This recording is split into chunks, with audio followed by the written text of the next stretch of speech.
So akala ko ba walang squatter area ang Davao City? So yun ang laging sabi no ng mga tanga, mga bobo, ng mga loyalista ka. Yan ang sabi ng mga bobo, mga buang, na mga tumatanggap ng pasahod ni Martin Romualdez para magiging troll farm, no? Maging tawag dito, mga war freak, no? Magiging tawag dito, key warrior, gano'n, no? And yun din ay sabi din ng mga, siyempre, Madilawan, hindi ba lahat ng mga Unific, in fairness, sa tatlong tribo na yun na nabanggit ko na loyalista nga, mga Martin Romualdez troll farm armies, and mga yun, Dilawan, na ngayon ay kinikilalang Unipink or Kakampink rather. So sa tatlong tribo na yan, so far ito lang yung Kakampink ang medyo may mga natita pa rin ng mga matitino. For example dyan, ang matino na tinutukoy ko, Rowena Guanzon, no? So Rowena Guanzon ay kilalang community commissioner, tapos naging mayor din yan ng kanyang kanyang munisipyo or syudad ba, no? Somewhere in Negros Occidental or Oriental. Sorry hindi ako familiar. Pero parang nasa mga Negros Occidental. So in short, si Hiligay nun, or Negrosanon, itong si Rowena Guanzon. So siya ay isang kakamping, no? Proud na sinabi niya talagang kapag kakamping. And nothing to ashamed of naman or nothing to be ashamed about being kakamping. Ang problema nga lang talaga dyan masyado ng sakdulan yung katangahan, just like Trillanes, just like Lila de Lima, Rizal Tiveros. Hindi ko pa masabi kung kalibil niya na ba sa kabubuhan ito si Lila de Lima and Trillanes, no? So ngayon balikan natin itong sabi, no, nung mga tatlong tribo na yon, bakit pala may mga squatter area sa Davao City. Akala ba namin tawag nito modernized or tawag nito, nakakalimutan nyo ba Davao City is sa Pilipinas? Ito na tayo, no? So bakit yung mga squatter area sa Davao City? Actually hindi naman talaga squatter, no? So I bet to disagree. We cannot call this as squatter area, kundi ang tawag dyan ay informal settlers. Kasi uulitin ko, ang informal settlers ay wait lang, ang squatter area ay sila yung mga nag-o-occupy ng mga space, buildings, establishments na ready to use na. Para silang mga anay, umang sa Bisaya, no? Umang kuhol sa Tagalog, I don't know, no? So basta umang, yun ba yung parang naglalakad sila at naghahanap sila ng mga bakante, no? Mga bakanting shell para doon sila maninirahan.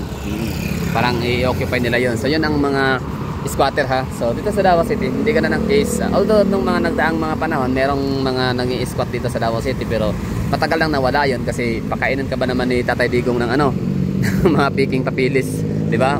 Papakainin yan, papalunok sa'yo. So gusto mo yun. So siyempre mula noon wala na yung mga ganong ganap dito sa Davao City na nang i-squat. So in short, hindi kami squatter dito. I mean, wala kami squatter, kundi meron kami dito mga mga informal settlers lang kung tawagin. So ngayon dito tayo sa may Great Wall. So dahil nga talaga naka-problema yung system nila, system errors. So labas naman ulit tayo, no, at pakinabangan yung oras. So time is gold, ika nga. So pag-usapan natin yung mga bagay-bagay tungkol nga sa politics natin sa Pilipinas, sa lantaran ng kakorupsyonan, kakurakutan sa lahat-lahat ng departamento ng ating panggobyerno except Office of the Vice President. Kasi natatanging si VP Sara Duterte na talaga yung hindi nakikisama sa korupsyon na yan, kasi yun na talaga pinaka-advocacy. Yan nilang magpamilya na eradicate, no? I-eradicate or tundukan ang korupsyon sa Pilipinas. Kasi itong mga Duterte, sila talaga yung may puso, may awa sa mga kababayan ng mga Pilipino na nahihirapan during baha, ulan, bagyo, lindol, lahat ng crisis, no, na talagang sinasakop or talagang pag may mga krisis talagang nahihirapan agad-agad yung mga nasa mga poorest of the poor na mga kababayan, mga Pilipino. So ito talaga yung pinakaunang mapinsala, no? Kasi yung mga mayayaman, mga may kaya, bilyones ang pera, ano pa naman yun kumbaga it takes years or siguro it takes years bago sila mahihirapan. So ito mga pobreng manggagawa, mga Pilipino, so yun ang talagang pinoprotektahan talaga ang welfare nila, no, ng mga Duterte. Ngayon ayaw nga ng mga kakamping, ayaw ng mga Dilawan, ayaw ng mga loyalista nga and mga Team Romualdez, no, sa mga Duterte, kasi nga Si Sara Duterte kasi yung pupuksa sa kailang mga katarantaduhan. Kaya ngayon pa lang habang hindi pa ganun ka super powerful itong si VP Sara Duterte, durugin nila kasi habang may chance pa. Oo. Kaso nga lang wala eh. Wala lang chance na madurog itong Duterte kasi taong bayan ang nagpoprotekta. Oo. Okay, so ano ba yung mga ano dito, yung mga Islam area na sinasabi nila? Para ito 'yun, no? Islam area ha. Hindi ko rin naman sure kung ito yung Islam area ba siya o ano to. Kasi kita nyo naman, oh, may mga tubig. Kasi dito kapag Islam area, as far as I know, parang hindi yata malalagyan ng connection ng tubig. Pero ano tayo, pasok tayo dito ha. Pakita lang natin sa inyo, tutok natin. Para ano ba, huwag nyo kalimutan na ang Davao City is bilang pa rin kami sa Pilipinas, bansang Pilipinas, sa kung saan bulok ang sistema. Nakatakot. I mean, nakatakot kasi ano baka may aso. Dito sa Davao, wala, hindi nakatakot ang mga tauhan na baka ano, may mga mananaksak o ganun, wala naman siguro. Diba? Islam's area, hindi to Islam area eh. Parang pagkakaalam ko may mga ano to eh, may mga titulo.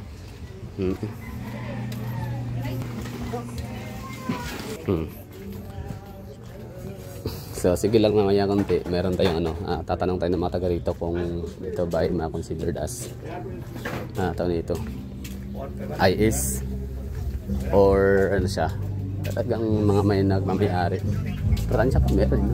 Titulado.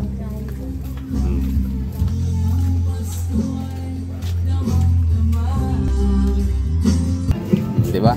May mga nagiinuman, siyempre bawal videohan kasi nakahubad pa naman sila. Baka ano, ma-offend or ibig sabihin ano siya. Kahit ako ayaw kong videohan eh. Kung may mga makuha man sa aking mga camera, ano lang, seconds, no? Hindi talaga yung intentionally na bibidyohan sila. Kumbaga part lang ng ano. Sa paggawasan ni tayo. Dire. Sige. Di ba?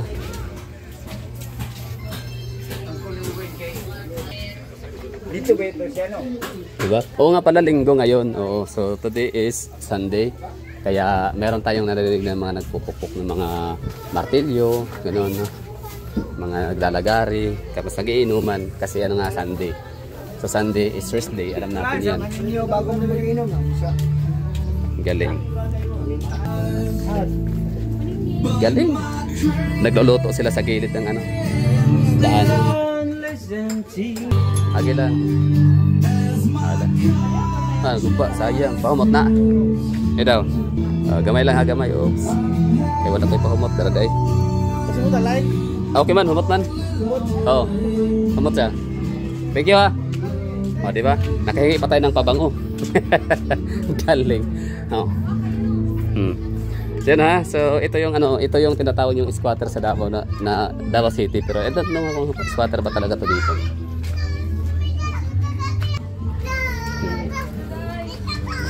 Ayaw ko na magtanong sa mga taga rito. Ang ano na lang dyan, kayo na to sumagot ng mga taga Davao City. Let me know in the comment box. Sa dito tayo may skin dito. Galing. So sa totoo lang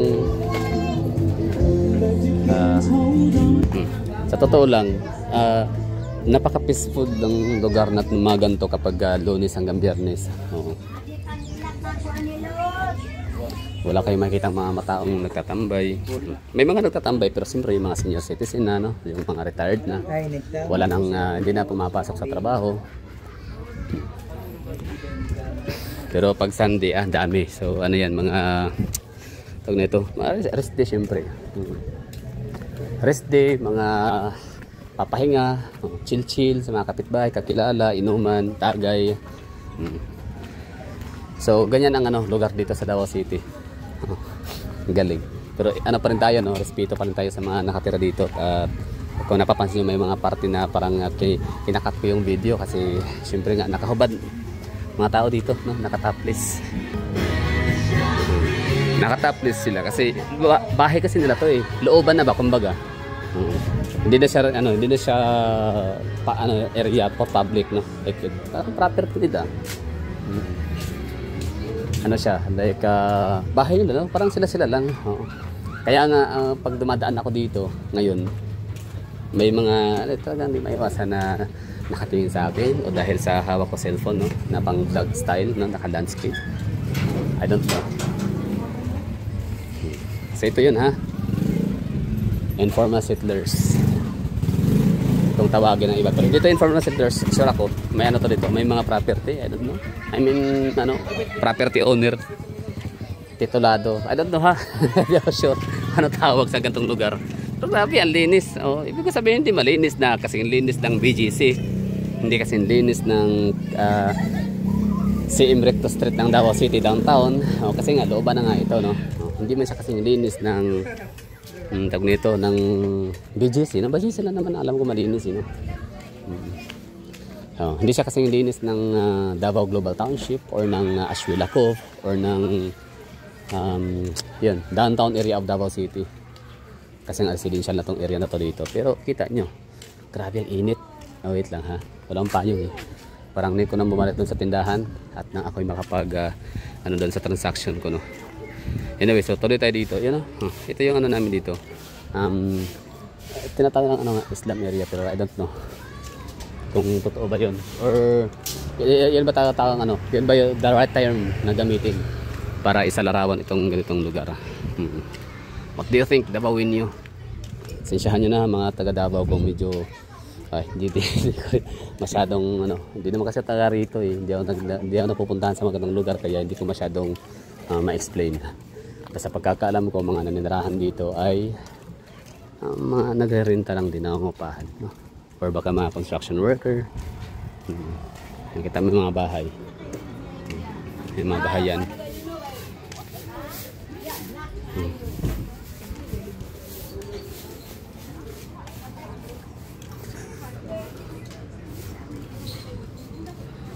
Yeah, yung mga bahayan. So mainit ang maglakad sa kalsada gilid kaya parang pipiliin ko sa looban pabalik dun sa tindahan na aking pinuntahan.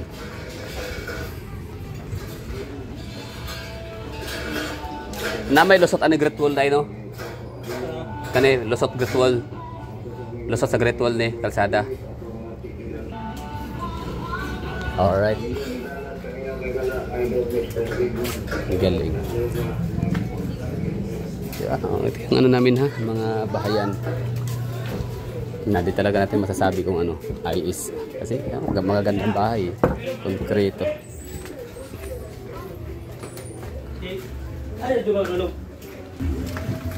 Galing. Pinagagawa natin. Saan tayo sumusuot. Pero maganda kasi tutumaan at ano siya. Malamig, aircon, presko, hangin. Pagawas eh no? Highway. Sige. Highway to the blue.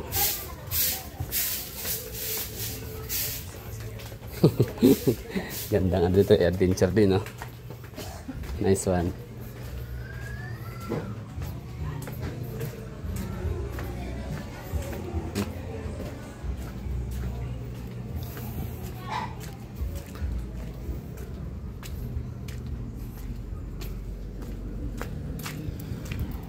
Lives are in a hat. Ano, sabi ni ate, inamin ni ate, ano daw, yung nakatayo doon. May edad daw si ate, si nanay. So, paniguro taga rito yun. So, sabi niya, oo daw, squatter daw siya. Pero yung word kasi na squatter, ano yun eh, parang pangit kasi ng connotation pag sinabing squatter. Kaya gusto nating baguhin. Gusto kong baguhin yun, no? Baguhin natin. Hindi siya squatter kasi wala silang ninakaw na pagmamayari ng may-ari, no? So, siguro, squatter na yung nabanggit ni ate dahil nga sa dahil sa setup ng lugar, no? Dikit-dikit ng bahayan, tapos ang makalakad tao lang, I mean normal, no? Hindi pwede kalabaw. Hindi, joke lang. Ano na siya, yung daanan ay pang tao lang talaga siya. Motor pwede, no? Mga maliliit na iskinita, yun lang yung mga daan nila. So siguro kaya lang nasabing squatter. Pero alam ko hindi nila alam ano ibig sabihin ng squatter. From the word is in squat. Akin na to. May nabang-may-ari iba, pero dahil dito na kami nakatira na 10 taon, hindi naman kami papapalis dito ng walang bayad. So dalawa lang, bayaran nyo kami ng halagang gusto namin, or wag nyo na kami paalisin, amin na lang to. Ganun, no? Yun ang pagkakalam ko. So ang tawag siya sa mga taong ganyan, mga kupal. Diba? So yun, experience natin na magpunta dito sa lugar. Ito ay location pala somewhere in downtown, sa may ano, Poblacion District. Chinatown, no? Carpenters kung tawagin. Tama ba, Carpenters? Carpenters, or also known as Leon Garcia, Davao City. Thank you for watching and bye bye.